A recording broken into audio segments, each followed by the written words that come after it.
This is your reminder that the BBC has yet to address the consistent transphobic leanings in its news coverage, and while the team behind Doctor Who is not connected to this in any way since this is a BBC-owned property, I'm going to keep pointing it out until the problem gets resolved. Links in a pinned comment below if you don't know what I'm talking about. I'll stop saying it when it stops being a problem.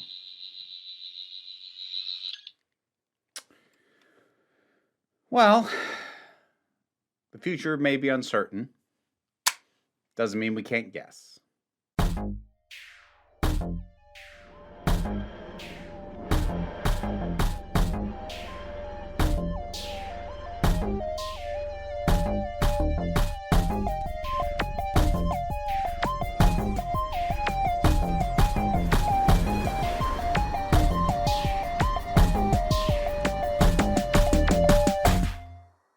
Hey there, folks. End of the year, pretty much. You're not getting the full face of makeup today. I am exhausted and overworked and kind of taking this one as a little bit of a freebie, if I'm being honest. That doesn't mean that I don't stand by what I'm saying. I'm just saying, like, I needed a slightly simpler topic to pull together just for my own sanity. Now, the thing is, if you've been around my channels for a while, then you know I don't generally speculate, and I don't theorize, and I don't like to guess. That having been said, it's not that I'm incapable of it. What I'm incapable of is forcing myself to do that. I can't sit down and go, I'm going to speculate about what is going to happen with this. I can't do that. That doesn't mean that there aren't times that my brain will kind of start to go down that path on its own. I just can't force it down there. And I have been thinking about Doctor Who and what's going to happen now. Now, at my time of talking, the finale of The War Between the Land and the Sea went out last week. Almost a week ago, if I get my timing right. I don't know, mental math, end of the year. I'm not doing it. But it went out fairly recently. And, well, in the UK, at least. If you're in the US, we still don't have an official date for when it's going to air on Disney+. And I think actually that's true of everywhere other than the UK. And we'll kind of touch on that in a minute. But first, let's talk about that. I have my actual reviews on it if you want to know my overall thoughts. Here's the really short version. I do think of the stuff that we've gotten in this second go of Russell T Davies running up the show, that this is definitely one of the better complete packages. I'm going to underline that phrase because I'm not going to say it's the best stuff that's been done, because I look at season 1 and season 2 of Gatwa, and there are individual episodes that are better than anything that War Between the Land and the Sea has to offer. The big ones being 73 Yards and Dot and Bubble, but others as well. This is still overall, looking at it as a 5-episode story, it's better than season 1 as a whole, not each individual part, but as a whole. And it's better than season 2 as a whole. I don't think I'd say it's better than the 14th Doctor specials as a whole, but we're going to come back to those as well. But it's pretty solid. It's a pretty complete piece. It takes what it's doing seriously. I didn't love all the creative decisions, but most of them were still executed well, even if some of them were choices that I'm like, I'd rather you didn't do that. But I couldn't say that they didn't do it decently if that's the decision that was going to be made. So it's a pretty solid piece. And the ratings have been interesting. Now, at the time of my recording, we don't have consolidated ratings, or at least I couldn't find consolidated ratings for the back end of it, episodes 3, 4, 5. But we do have the consolidated ratings for episodes 1 and 2. And episode 1 had better ratings than the entirety of Gatwa's second season, and better ratings than every episode of season 1 except the first one. Now, we're not counting holiday specials. I'm not counting Joy to the World, and I'm not counting Church on Ruby Road, because the holiday specials have always kind of existed in their own bubble as far as the ratings go, especially when the holiday specials were on Christmas instead of on New Year during Chibnall's era. But setting those aside, because I think you kind of have to, because they skew the data in weird ways otherwise, this had a really, really strong premiere in the UK alone, which is interesting for a number of reasons. Partially because I'm not going to say that it hid the fact that it was a Doctor Who spinoff, but it definitely didn't lean very hard into that with a lot of the marketing that I saw. it kind of presented it a bit more as its own thing. Partially, it might also have benefited from the time of year that it was being released. To be honest, this time of year, there just isn't as much stuff in general. And especially since this got bumped up and there isn't going to be a Doctor Who Christmas special, that probably got a decent number of the fans more interested in seeing it sooner to kind of have that fix. And then since it wasn't necessarily being marketed in a way that's like, you need to know Doctor Who to appreciate this, that probably lured in some more people. And I think it does actually show a pretty strong viability for these kinds of spin-offs, at least in the UK. I said we'd come back to Disney Plus. Who knows what kind of numbers this is going to do on Disney Plus when this releases? I'm going to predict A, that we will never know for sure because Disney will not confirm what they are. That's one of the joys of streaming. They don't have to tell us the ratings. There are companies and organizations out there that are pretty good at guesstimating and giving it like, well, it's in this range. But hard numbers we're probably never going to get. But I'm also going to predict that they're going to be pretty bad. And not because of the show, but because, one, I expect Disney to basically not market it, which we know hurts them because the streaming numbers to jump off of Doctor Who for a minute, for the Thunderbolts as part of the Marvel Cinematic Universe were so much better than the streaming numbers for the Fantastic Four. And they didn't market the release of Fantastic Four on streaming anywhere near as much as they did the release of Thunderbolts on streaming. So I'm not surprised. But I expect them to do very little, if any, marketing of The War Between the Land and the Sea when it actually comes out on Disney Plus, because they're already out of the Doctor Who deal. Like they aren't renewing it, so it doesn't benefit them in any meaningful way to sink money into marketing this thing because they're not going to keep the thing overall. It actually doesn't matter to them what the health of Doctor Who on Disney Plus is at this point because they're just letting it go. It's lapsing. Now, that having been said, there's also the fact that, let's not kid ourselves, even though the series has not officially aired outside the UK, a very significant chunk of Doctor Who fans who aren't in the UK have seen it anyways. Because that's what's going to happen. This is why simulcast for this stuff is actually really important. So that's going to hurt it as well. Now, in regards to the Disney deal, it was never going to matter. Disney had already ducked out. But as far as looking at just the BBC, they might be looking at those ratings and thinking, okay, there's some viability for more stuff like this. So we might see some more spin-off material in future if somebody has an idea that they can convince the higher-ups to sign off on. Now, that also might not happen because I very strongly suspect that Doctor Who, following its Christmas special next year, which I'll also get to, is probably something that is going to be seeing a reduction of some kind. Ideally, not a reduction in episode count, but maybe just a reduction in budget so it's a little bit less special effects spectacle and gets to more simple things that are easier to shoot with less money, which I honestly think would probably be pretty good for the health of the show at this point. This is far from the only show that's been impacted by this, but as the streaming era has continued and places like Netflix and also Disney sink movie-level money into things like the Marvel series and Andor or Stranger Things to make it look as good as cinema, or at least attempt to, everybody else has felt like, well, we have to do that too or we're left behind. And that has resulted in shows where it used to be acceptable that the effects weren't amazing, but they were just good enough to get the job done, to now be treated as if we don't have the highest end visual effects spectacle, people won't watch it. Now, I've mentioned this kind of offhandedly before. We don't know if that's actually true. Now, it might be true that with more visually wonky effects, it might be harder to lure in people who aren't already fans, but you're also not really doing a great job at luring them in with the high-end spectacle, partially because that's not really special anymore. What I think is going to be in their best interest is to simplify things.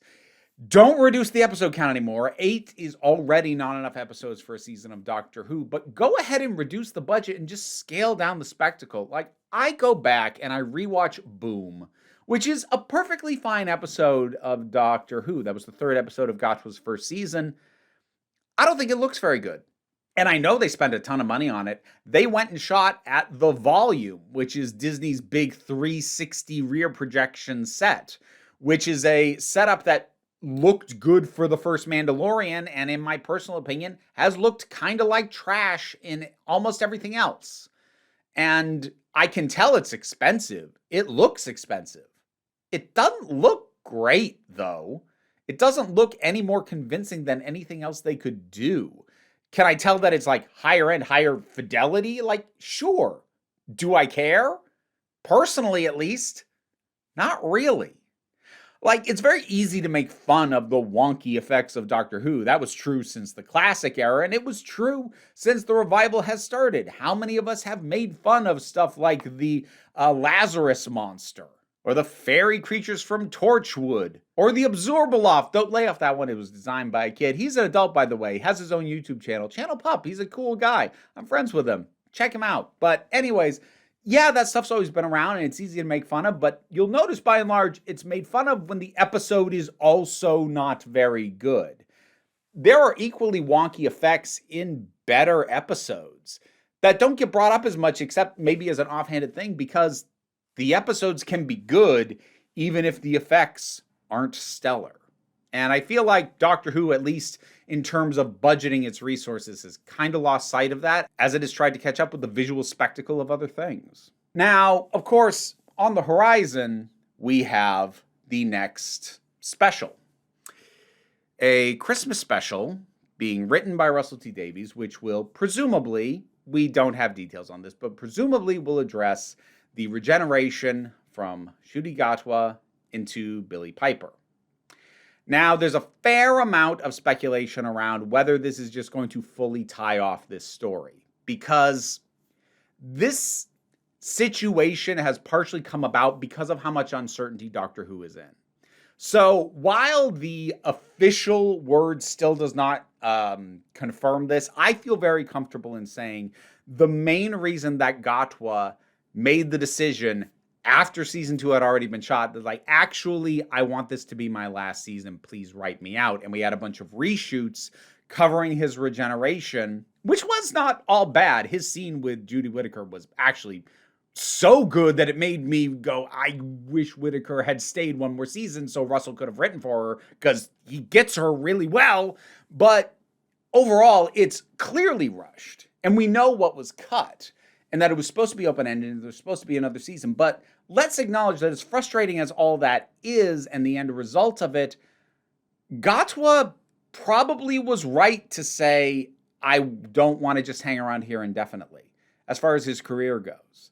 Like, he has been busy elsewhere. And if you wanted to be mean, you could point to like, okay, yeah, but he's in movies like The Roses and Barbie, which was a massive hit, but like, he's also supporting roles. He's leaving the lead role of Doctor Who for that. Well, yeah, first of all, it's partially Hollywood money, but even beyond that, for him to stay with Doctor Who at a time when they didn't know when they were going to do the next season, what shape that season was going to take, they're basically asking him to sit on his hands for an indefinite amount of time and wait and not do something else, not pursue other things, not strike while the iron is hot on his career overall. And frankly, that's not really a reasonable request, especially for somebody whose career has been on the upswing. It might have been a more reasonable request for someone who was a legit unknown outside of Doctor Who, or possibly even someone whose overall career could be seen to have peaked at some earlier point, or if not peaked, was not likely to like keep shooting up. Maybe it would have been more reasonable for them to be in a little bit of a holding pattern. But for somebody Gatwa's age, with his career doing what it's doing, that's not a reasonable request to say, okay, we've shot the 2 seasons that we were going to do, and we're going to have to wait around. How long? We don't know. But if you could not fill up your schedule with too much other stuff, like we can shoot around some of it, we did that already. But, don't fill up your schedule with stuff because we need you available. That's not a reasonable thing. But the thing is, that situation, even with Gatwa out, hasn't gone away. Because while we don't, and we can't, know exactly what's going on behind the scenes in terms of planning and what Davies or the people who he answers to at the BBC or whatever else, we don't know what they have or haven't said or what limitations they have in place or what they do or don't want to do. The reality is, if they could promise that a new season was going to be ready by X date, they would do it. Because it's in the interest of the health of the franchise to be able to say, here's how long you wait, that's when you get more. And if they could say that, they would. And they don't say it because they can't. So for me, the big question is Billie Piper's career in a place where she's willing to hold indefinitely? My inclination is probably not. I mean, she's had her peak, but there's also the combination of, while it's not impossible to happen, it happened during the classic era at a few points, but in the revival era of Doctor Who, we've never had a doctor stay on as the showrunner changed. And I think the big hurdle that they're dealing with right now is trying to find another showrunner. I'm honestly not 100% convinced that Davies wanted to showrun this. I think he cares about Doctor Who, and I think he definitely was probably excited to do some writing for it, maybe even producing on it, maybe shepherding for a new showrunner. I'm not convinced he personally truly wanted the gig. I think we might be in a little bit of a Peter Jackson directing the Hobbit trilogy situation, because he wasn't supposed to direct that either. Guillermo del Toro was supposed to direct that, but a bit like Ncuti Gatwa, he eventually got to a point of, look, I have sunk this much time into this project, but also you can't tell me definitively when we're actually going to be able to start filming. I need to do something else with my time and my life. And then it sat in limbo for a bit, and eventually Peter Jackson realized, I can't find somebody else to do this, and if I don't do it myself, it will not happen at all. And he cared enough about it, even though he didn't want the gig, or at least it certainly appears like he didn't. Jackson was like, okay, I'd rather put myself through this than have it not exist, so here we go. And I kind of get a similar energy off of Davies. Now, I don't know this for certain, and this is partly why I don't like speculating too much, but it feels like it fits. It feels to me like he was probably trying to help find another showrunner, and then either schedules didn't line up for whoever they wanted, or possibly they couldn't find somebody who actually wanted to do it that they were comfortable with. Because, I've seen people float other ideas, this person, that person, and the core thing, and this is also true of actually playing the Doctor as well, the first question you need to ask is, do they want to do that? This is the thing that I've come to terms with, the fact that Jo Martin is never going to be the Doctor for an entire series, much less multiple series. As much as I love her in her appearances as the Fugitive Doctor, and I really need to try and get to her Big Finish stuff, I don't think she wants, she wants to play the part. I don't think she wants the gig that is having to do the press junkets, all of the fan, weight put on her, the schedule of it, having to, not do other stuff while you're working on this. I don't think she wants that. So I don't think she'll ever do the part as a full, for a full series, much less multiple. And I think they're probably running into similar problems with potential showrunners. There might be people out there who are like, well, yeah, I like Doctor Who. Maybe I'll write you an episode or so, but I don't want that gig. And can we as fans admit to a certain degree that's, I don't want to call it our fault, but we don't help. Doctor Who fandom has been very divided for a very long time, but even before it was severely divided, we weren't always the most pleasant and easy to deal with. Arguably, Doctor Who has been kind of pointing out that its fans are a pain in the ass since back in the classic era, depending on how you choose to interpret episodes like The Greatest Show in the Galaxy. But that probably doesn't help. And I think that's partly why we ended up back at Davies in the first place. Because I think what would be healthiest for the show is to get a showrunner who likes the genre, likes the type of thing, maybe even has seen a little Doctor Who and is like, oh yeah, that's a fun show, but isn't a diehard fan. Because lest we forget, Chris Chibnall was a diehard fan. Now, I don't want to imply that a showrunner being an existing fan of the show is automatically good or automatically bad, but that's my point. It is neither of those things, nor is them not already being a fan of the show. There's this very misguided notion, not just in Doctor Who fandom, but in a lot of fandoms, that whoever is currently in charge of the thing has to be a diehard fan. They've loved it their whole lives. They have to have an encyclopedic knowledge of lore, whatever. And no, that's absolutely not a requirement. In fact, in many ways, that can hamper their ability to do anything interesting with it. Not automatically, grant you, because Russell T Davies was a fan growing up. Stephen Moffat was a longtime fan. So, it can go either way, but that's my point. It can go either way. And just because we've had really big Doctor Who fans as the showrunners since the revival of the series does not mean that's the only way to do it. But the thing is, I think people who aren't really huge fans of this franchise probably don't want the headache that running it is going to involve. Because even aside from how the fans tend to treat the showrunner, which, not great, collectively, this is not an accusation on any individual people, though if you feel called out by my saying that, you might be part of the problem. I'm just saying.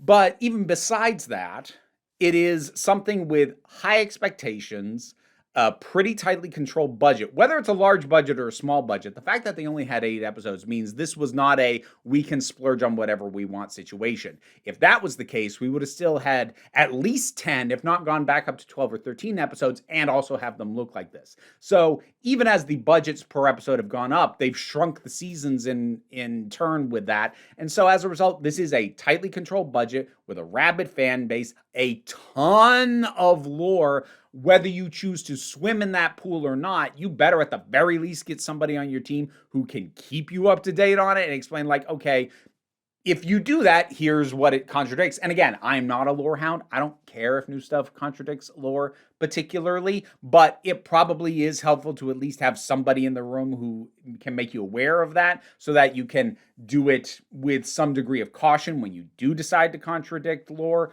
or things of that nature. But that's kind of a whole separate discussion. Should I do a video on whether or not lore should be held as sacred? Spoiler, no, it shouldn't. But regardless, there's all those kinds of complications. There's just the pressure and the mess that the BBC currently is, which is a mess for a lot of reasons, even beyond the heads up that I give at the beginning of all my Doctor Who videos on this channel. That whole organization is kind of a mess right now. There's the fact that you have to either personally be working with or waiting for your producers to work out deals with other partner things. That's why stuff was going to Max. It's HBO Max again now. I keep forgetting. I don't subscribe to that one anymore. And then to Disney Plus. You are either having to negotiate those things and be part of that, or you're having to wait for your producers to negotiate that before you can even figure out what the heck you're going to do. As a gig, as a showrunner, Doctor Who sounds like a nightmare. So odds are, even though I think it would be very healthy for the show to get somebody who at the very least hasn't already been working on the show since the revival, if not just is not an existing massive fan, I doubt that's going to happen because I can't imagine somebody other than someone who's already invested, which is likely going to be somebody who's worked on it already. And in addition to being a massive fan, I can't imagine other people want this gig. And I think that's A, how Davis got stuck there in the first place, and B, why they might have trouble replacing him. And that's kind of the big X factor in all this. Will Billie Piper only be the Doctor in one special? My immediate thought is, depends on whether or not Davies is staying.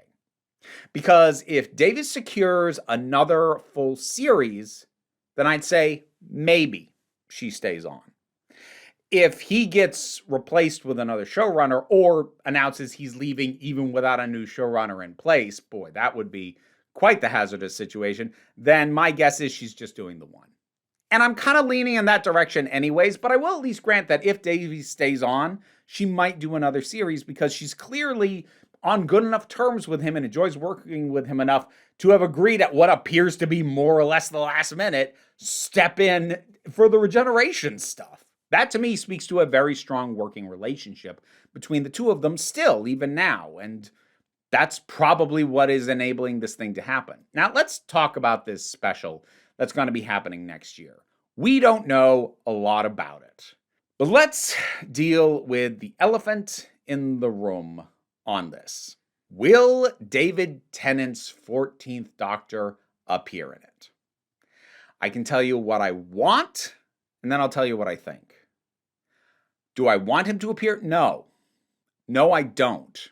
All right, let me back up first. I was adamantly against the very idea of an actor who had previously already played the Doctor returning to play a new regeneration. I thought fundamentally that was not only a terrible idea, it was one of the worst things Doctor Who could do.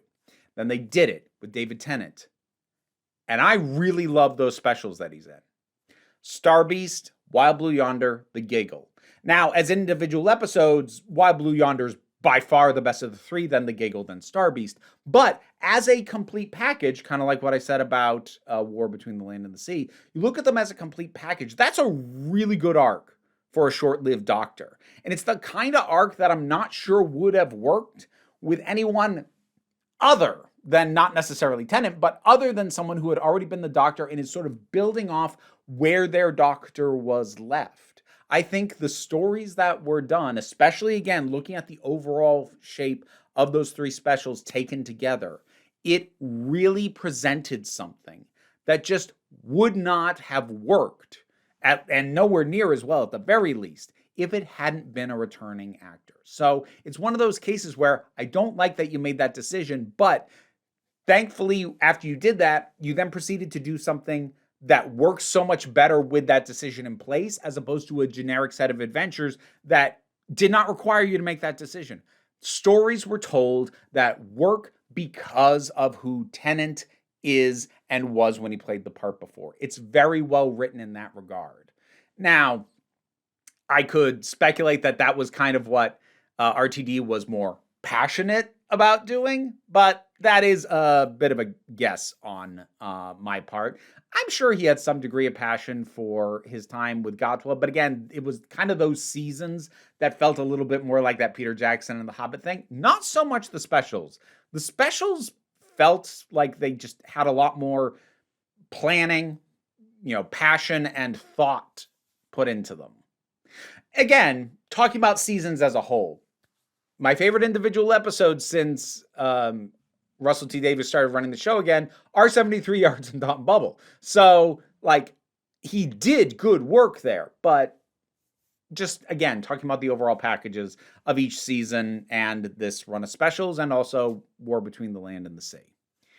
Now, having said that, while I really appreciated what they did with Tennant, one of the most infuriating things that keeps showing up, not only in Doctor Who fan spaces in general, but in my comments in specific, were people watching the War Between the Land and the Sea and going, "Where's the 14th Doctor? Is he really just hanging out in the garden while all this is going on?" Yes! Yes, he is. I'm so infuriated by this question.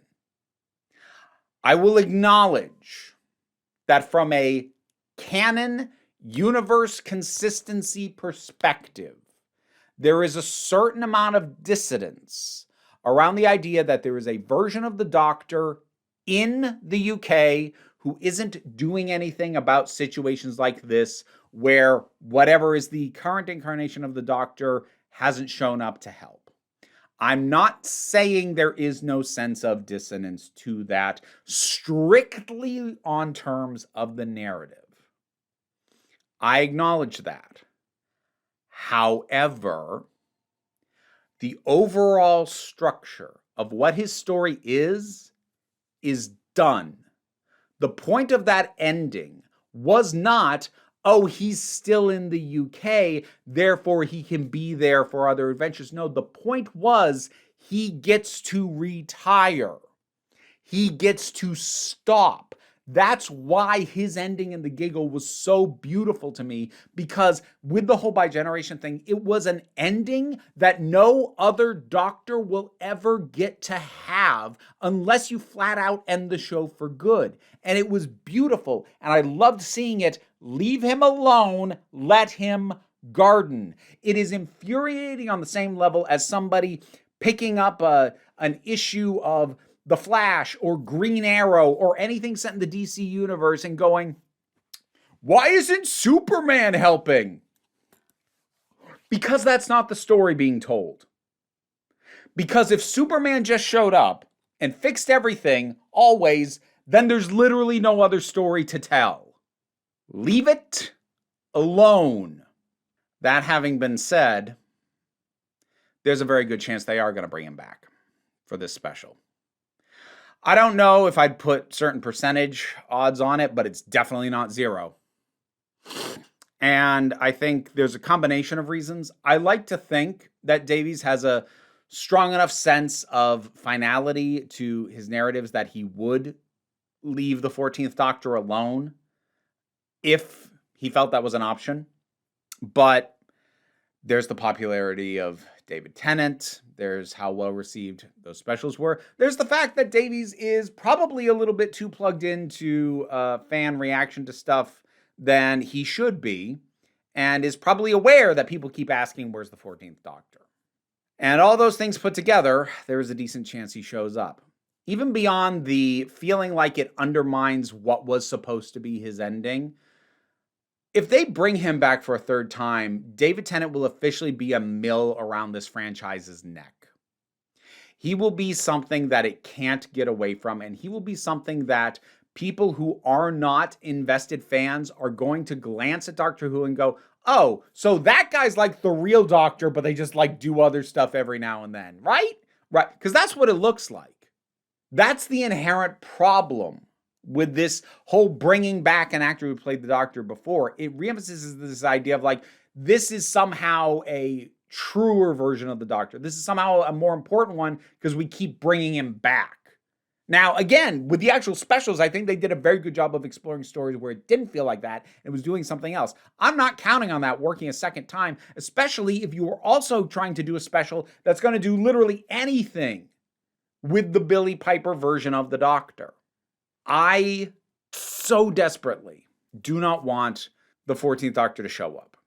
If he's going to, for me, the least troublesome thing for them to do is to have him show up basically for a little bit at the end to, I guess, cover how his life ending factors into the bi-generation and how in that, like, he rejoins into the Doctor for a new regeneration or something like that.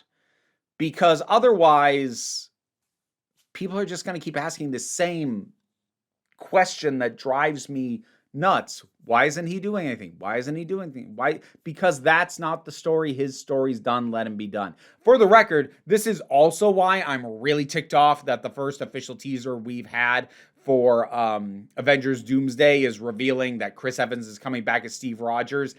God damn it. So, like, this is not a problem restricted to Doctor Who. Hey, Vera from The Edit jumping in. One more thought I'm going to add on based off what people have been saying when I said I'm really annoyed Steve Rogers is coming back. You can't undo my frustration with this on a technicality, because I said one of many reasons I didn't like the idea of Steve Rogers coming back was because it would in some way undo his ending. And I had a bunch of people telling me that, oh, but what if this is an alternate universe Steve Rogers? What if this happens between when we saw him and the ending and he still gets his same ending and it's not changed? What if this? What if that? I don't care. It's not just that the character story ended logistically. It ended thematically. It ended. It's done. Bringing him back, even with a roundabout excuse on a technicality where it's not quite the same version, that does not remove all the other issues I have with this. And I'm bringing all that up before people get in the comments and go, oh, but what if it's not the 14th Doctor? What if it's the Meta Crisis Doctor? Let David Tennant be done. His doctor's done. Let him be done. I don't care which version it is. But I think there's a decent chance he comes back for this somewhere in there. We'll see. I'm really hoping not. But especially if, honestly, Davies is able to line up a new showrunner to take over after this, which, again, I strongly suspect he wants, but they're probably having trouble finding. But if he can get somebody else to take over after this, maybe he brings us back to tie everything he did off in a neat little bow, because the showrunners also have a tendency to do that, which is like, on the one hand, I get it insofar as like tying up pretty much all of your loose ends so that the next showrunner can come in with something closer to a clean slate, and they're not obligated to keep your storylines going, except I'd argue the 14th Doctor was tied up in a neat little bow. Just leave it alone. But broadly speaking, that is something that RTD did at the end of his first go. Moffat did it. Chibnall did it. There is this tendency like, let's not have anything hold over. And while I get it, it does sort of remove a certain sense of, for lack of a better word, continuity. And I don't mean like the lore consistency continuity. I just mean in terms of having the eras feel like a continuous thing as opposed to a hard line. This one stops, that one starts. But I don't know if there's so much a way around that, at least with the current state of the show. So what are we looking at? Well, I think a lot of it is up in the air until we get a sense of what a new series looks like, who's running it, and how is it going out. I'm sure right now BBC is in negotiations with other partners for international distribution, because like that's the main thing. BBC can keep putting this stuff out on BBC iPlayer. I mean, if they don't have a partner putting money into the pot at a very reduced budget, I don't doubt. But like within the UK, they do it themselves. For it to go out literally anywhere else, they need international distribution partners, and those things need to be negotiated. And with Disney out, is there somebody else of comparable size who's going to take over distribution for literally every territory that isn't the UK? Or are they going to have to get a bunch of smaller regional things like they kind of had to do earlier in the run of the revival era? Because Doctor Who used to air on the Sci-Fi Network, and then it was on BBC America, and that was just in the US. It had to have completely different regional distribution for places like Australia and Europe and whatever. So are they having to negotiate a bajillion smaller deals?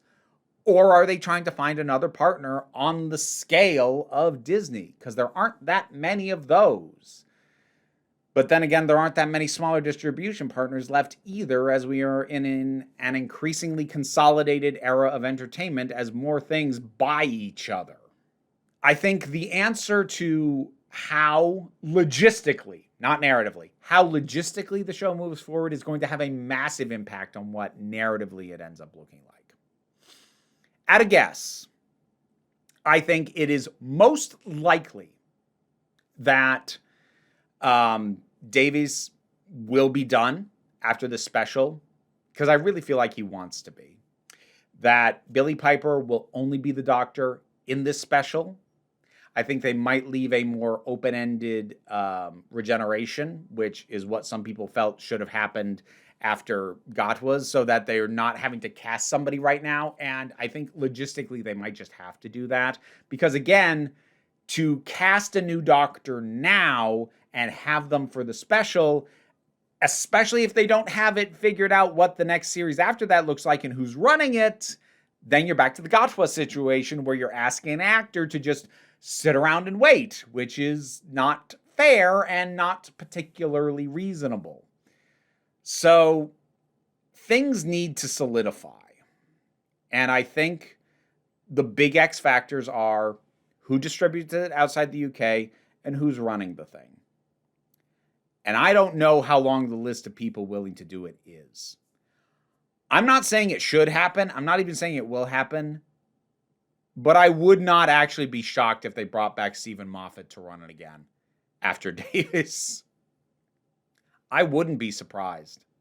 Because it really does feel like there is a very small pool of people who care enough about Doctor Who to put up with the headache of running this thing. Because unlike a lot of other things, like you want to look at Star Wars, you get showrunners for individual projects on it. You know, you have a showrunner for Andor, you have a showrunner for The Mandalorian, you had a showrunner for The Acolyte. And they only have to worry about dealing with their little bubble, and they don't have to worry about the shape of the entire franchise. Doctor Who, on the other hand, it kind of is just the one show. Yes, we've had successful spin-offs. And again, if they can get their feet under them, we might even see more mini-series. I don't think we'll ever see a Torchwood again, but we might get more mini-series style spin-offs once they can get their feet under them and figure out what they're doing, because War Between the Land and the Sea has been decently received, definitely in terms of ratings, and in terms of fan reaction, not awful, mixed, sure, but not terrible on the overall picture, at least not from what I can see. So there may be more of that in the future. And honestly, after seeing The War Between the Land and the Sea, I wouldn't even mind it. That ended up being yet another thing that I thought was a terrible idea. And I saw it and went, actually, okay, that's all right. I didn't turn around on it as much as David Tennant returning as the 14th Doctor, but I did kind of go like, you know what? I'd be okay with this, with more things like this. Again, don't try and make Torchwood again. And I don't mean that literally. Don't make anything in the spirit of Torchwood again, like something that's planned as a long-running, ongoing series. These little one-off 5-episode things, I think that's a decent thing to keep doing. And I think it'd even be kind of a healthy thing for the show. Honestly, I think my personal ideal would be to stop having the Doctor have Earthbound adventures, get a Doctor, send the Doctor and the companion out into the cosmos across time and space, and let them adventure out there. You want to tell an Earthbound story? Do a miniseries. Do a miniseries with Unit or with a companion who's still on Earth or something else. Like, that would be my own personal ideal. I'm not calling that that's what they're going to do. But that would be, like, if the BBC wanted to hire me to run the thing, that would be my proposal. Yeah. Boy, I can't even keep a straight face at the very suggestion of the BBC not just running and screaming at the notion that I'd have any input in anything. But we're in a weird place. And it feels like the people who are real passionate about the show, Davies included. I know I said he kind of felt like he lacked passion, but I think he still has a lot of passion for the property. I'm not sure that he has passion to be the one in charge of the damn thing. But as long as people who care about it, they seem to be really invested in the idea of avoiding another hiatus at all cost. Because when Doctor Who in 1989 was put on hiatus, that hiatus lasted a long, long time. And there's a precedent for Doctor Who being put in hibernation for a dang long time. I'm not sure they need to be that concerned about a hiatus. I think Doctor Who is too big a property to not be brought back within at least a few more years of it having gone quiet for a bit. I think it's too big, it's too recognizable, it's too bankable. Now, what shape would it take? That's a different question. I've also brought a question around the fact that they are continuing to try and format this show the same way they have since 2005, and I'm not sure that works anymore in the current broadcast landscape. Well, I say broadcast, but if you're outside the UK, it's streaming.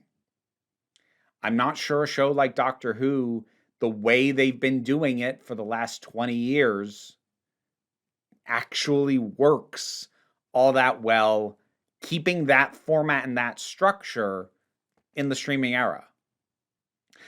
That's not to say that they can't figure out a way to redo it a bit. Again, my own personal suggestion would be to, at least for a bit, drop overall season arcs. Have character arcs, have character journeys, but drop the mystery boxes, drop the like, oh, this has been building in the background. Have your finale be something that ties off a character arc, as opposed to like, and the universe will be destroyed again, or even have the last episode be whatever is the biggest threat they've had that season, but stop with this overall building of like, ooh, who will we bring back? What will this turn out to be? Stop that. Do self-contained episodes, focus on character journeys, character arcs, and have a season wrap up with a elevation or a conclusion of the arc of a character. Be it the Doctor, be it a companion, be it both, whatever. That would be my recommendation, is because this middle ground of kind of episodic, kind of serialized, it worked fine. It worked great even in 2005. It's not working now. Now, the other side of that coin is to go full serialized, which would be to treat Doctor Who like something like The War Between the Land and the Sea and do 5 or 6 episode completely serialized mini-series style seasons. And I'm not even going to say that's necessarily a bad thing. And honestly, I wouldn't be shocked if they tried it, if only because looking at the ratings that War Between the Land and the Sea got, I guarantee you somebody, whether it's somebody with enough pull to make it happen, I don't know, somebody is looking at that and thinking, should we just turn Doctor Who into an annual 5-episode miniseries? And maybe it would even work. That's not what I would want. I'm not recommending that. But I'd kind of respect it as a decision. I'm not sure I'd be excited for it, but I kind of respect it as a decision because just trying to do and recapture what worked 20 years ago isn't pulling together. And it hasn't been definitely for Gatwa's seasons. Arguably for Chibnall's either. So the landscape has changed and Doctor Who hasn't. And something has to give. Whether that is finding a showrunner who is more, detached from at least the modern history of the show and willing to come in with different ideas and doesn't feel as rooted in the way that things have always been done. I think that would potentially, not automatically, but potentially be a great thing. Will it happen? I don't know. I brought up the problems with trying to get a new showrunner. And all of that before we even get to the question of who's going to play the damn part. I think part of the reason why I lean towards Billie Piper only being the Doctor for the special is because I think, even though she might be good in the part, we'll see, I think it's going to read as a novelty. And I think it needs to be a limited run for the same reason that I think it actually benefited the 14th Doctor specials, knowing that that was all he was getting. So maybe limited run miniseries seasons might be a good way to do it. Or at least a viable way to do it. Because I look at the 14th Doctor's run, and it did work better knowing that was all he was going to do. Because it made me invested to see, like, okay, so what are you going to do with that limited time? Because part of the frustration with Gatwa was up until he regenerated, I was like, okay, this season was a little mixed. I can't wait to see what you do next time. And then it turned out there wasn't going to be a next time. And maybe it would have gone down better if I'd known going in, yeah, he's done after this. Probably not. Like, it was kind of a mess regardless. But my suspicion is Billie Piper will just be this one special. And they'll try and just get the most they can out of that because it is admittedly, again, this is nothing about her as an actress, but it's a novelty casting choice. And novelty wears thin pretty quick. So I think it's just going to be the one special, maybe one series after that, but I cannot imagine more. Doctor Who is in a weird place, a really weird place right now.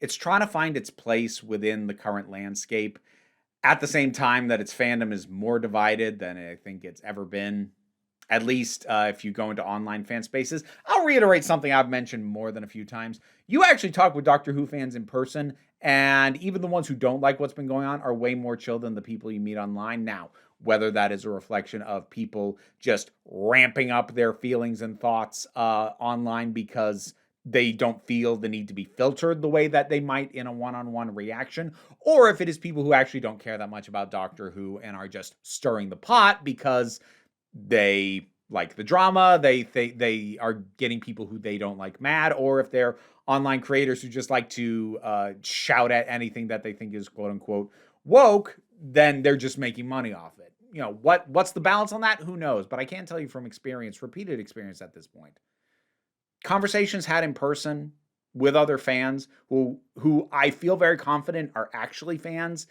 because they're not so much angry as disappointed or frustrated, and they're way calmer. I've talked about going to Gallifrey 1, which I will be at next year, and running into people and talking to them and having it be very, very clear very early on, they had a very different opinion of the state of Doctor Who at the time we had those conversations than I did, but the conversations were still fine. I say the fandom is divided. Fandom spaces, especially online fandom spaces, are incredibly divided. How representative is that of the actual fandom as a whole? I'm not going to say it has no degree of representation, but I don't think it's fully accurate. I think that is a skewed view of the actual fandom of this show. But unfortunately, they're also the really vocal ones. So they're the ones that, be it producers, be it showrunners, be it, you know, potential partners for carrying future seasons, whatever it may be, they are the ones who are going to see all that and go, oh boy, we're going to have to pick a side. We're going to have to decide which fans to please or which ones to tick off, or they try and please everybody and please no one. It is one of the detriments of fandom in online spaces. It's people who are the most, I don't want to say toxic, it's not the right word, the most insistent, who are very loud online. There are plenty of people who their version of online fandom is direct messaging with a couple of friends because they both saw the latest episode, and then otherwise not involving themselves in online fandom. They're out there, but you wouldn't know it to look at the online chatter. But with a show this old, you get a lot of very divided opinions. And that's not even new. As I said, Doctor Who fandom has kind of been a nightmare since, I'd say, at least the 80s, if not before. So it's hard to know the best way for this thing to move forward. I wanted to. Now, what I've gone through up to now have been largely what I consider to be plausible scenarios. Are there other options? Could the BBC fire Davies and bring in somebody who will be all like, this woke DEI show needs to stop being that, and like just reverses course on basically the entire history of the show, because Doctor Who has always been woke. I mean, yeah, theoretically, could they? Do I think that's realistic? No. Not because the higher ups at the BBC wouldn't be willing to do that, but I think just because, again, if you're coming to run the show out of spite, I think there is way too much involved in trying to do it for it to be worth it to you. I think anyone who has literally any experience in running a show would know that. And I don't think the BBC is so desperate as to assign someone with no show running experience on something like this. But yeah, those are my thoughts on the current state, the potential futures, what seems plausible, what seems less likely, and how many X factors there are. This video turned out a lot longer than I thought it would because, again, this is partly why I don't do a lot of speculation, because good speculation or prediction videos are a lot punchier. They have a lot firmer conclusions.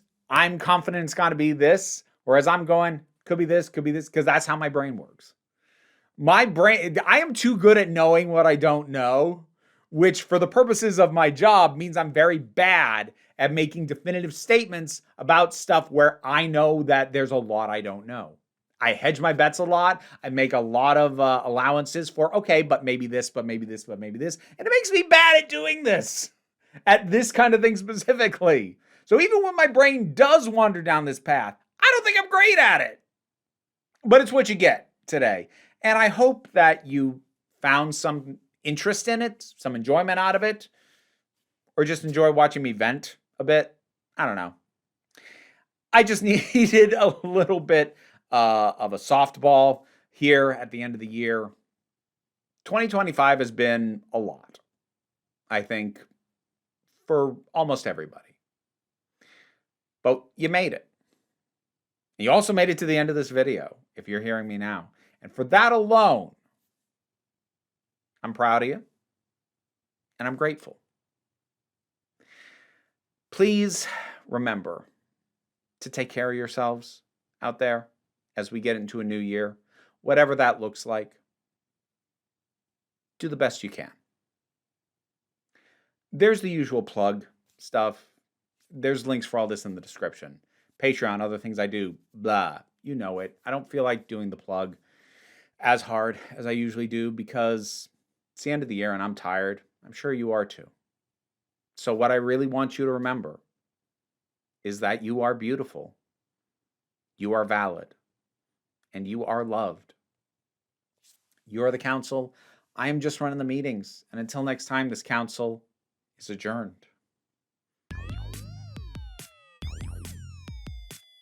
Now to thank my highest supporting patrons: Robin Moore, Jared Boyce, Zubin Lafula, Auntie Kate 808, Mira G, Angry Casperl, Dave Hall, Oliver B, Sean Miller, Welsh Wrestling Geeks, Melissa Pedersen, Becky Sparks, Ulrich, Twilord, Mystic Shadow, Tracy Scrabbit, Pal Barabajoggle, Sir Didymus is my favorite, and shoutouts to some random folks from the lower tiers. Thanks to Callum Ray, 3 Muppets in a Trench Coat, and Alex Fireheart.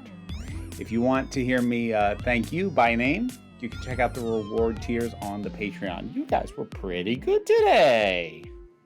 Thank you.